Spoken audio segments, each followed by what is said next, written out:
The scariest experience of my life. Before I tell my story, I just want to say I'm aware of how dumb it is to do stuff like this, and I probably won't be doing this for a long time after what happened a few months ago. Anyway, I just really needed to post this because I don't know who else to tell. About half a year ago, I had the scariest experience of my life. For context, I'm a dumb teenage boy who sneaks out every now and then just to walk around at night. I find something very peaceful walking around after dark, but my parents have never let me stay out past sunset. So for about a year, whenever school gets hard, or just life in general gets stressful, I sneak out and just walk around for about 2 hours or so. Anyway, the night I'm talking about began with me deciding to go for another 2 AM ritual. I grabbed a sweatshirt, got on my shoes once I was outside, and hopped the fence to freedom. After I was safely away from my neighborhood, I took one of my usual routes, which is cutting through another neighborhood and walking onto a winding road, where I then walk down the middle of it and head towards a circle of shops and fast food restaurants. I was probably there for a solid chunk of time, just walking in the loop and ending up sitting on a bench.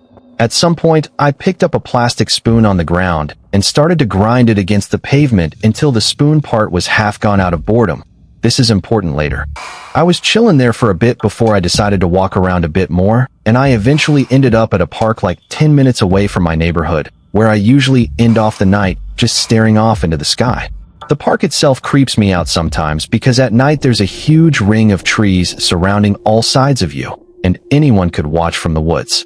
Anyway, shit starts to get real here because I'm staring up into existence feeling like a philosopher while I'm laying on one of those table benches when I hear an old man whistle. I probably shot up because I had never had another human interaction on these walks, and I see this old man dimly illuminated by a street light by the only entrance of the park.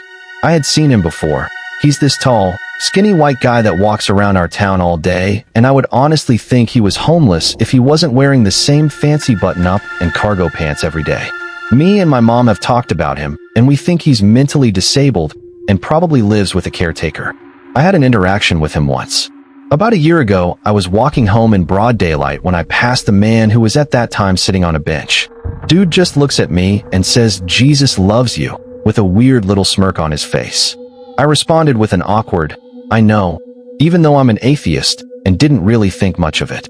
Anyway, back to the park at night, I just stare at him in that empty parking lot probably way longer than I should have, because he was already creeping me the hell out.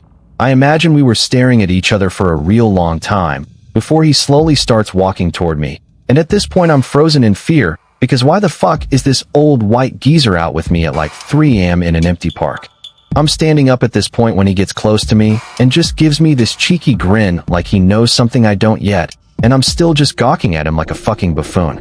Have you ever scoffed at a book or movie when the main character is frozen in fear?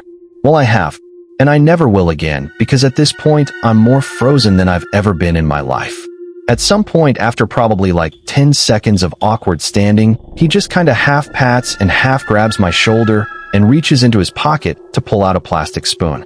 The same plastic spoon that I was holding about an hour ago at the shop plaza. He just kinda tucks it in my front sweatshirt pocket, and something just makes my mind snap out of my frozen stance, because I absolutely fucking book it to the public bathroom and lock the door. I'm now in this dimly lit bathroom in the middle of the night, and I'm guessing at this time it was past 3 in the morning. I assumed that maybe he would leave once he saw me in my state of panic, but honestly I don't think he ever left. I ended up looking closer at the plastic spoon, and it was altered.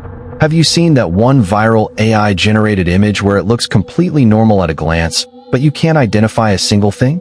If not, just search up, name one thing in this image. Now imagine that except a word carved onto a plastic spoon, but you can't read it, or even identify any of the letters. I think I sat in that locked bathroom for over half an hour just contemplating every single decision I've made in the past year that lead up to the nightmare I was in at that moment.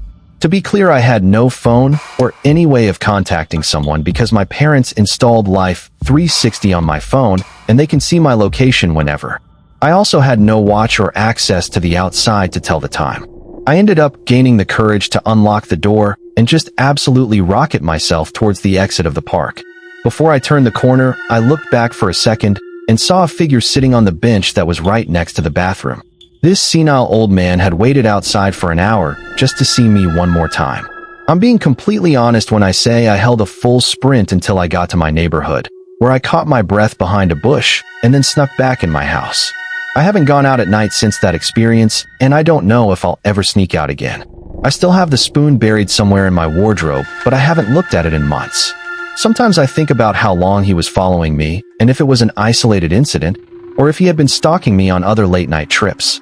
I would love to hear your guys' opinion on the matter unless you're here to lecture me about my actions, because trust me, I've already learned. Anyway, creepy old man that was stalking me that night, let's not meet again.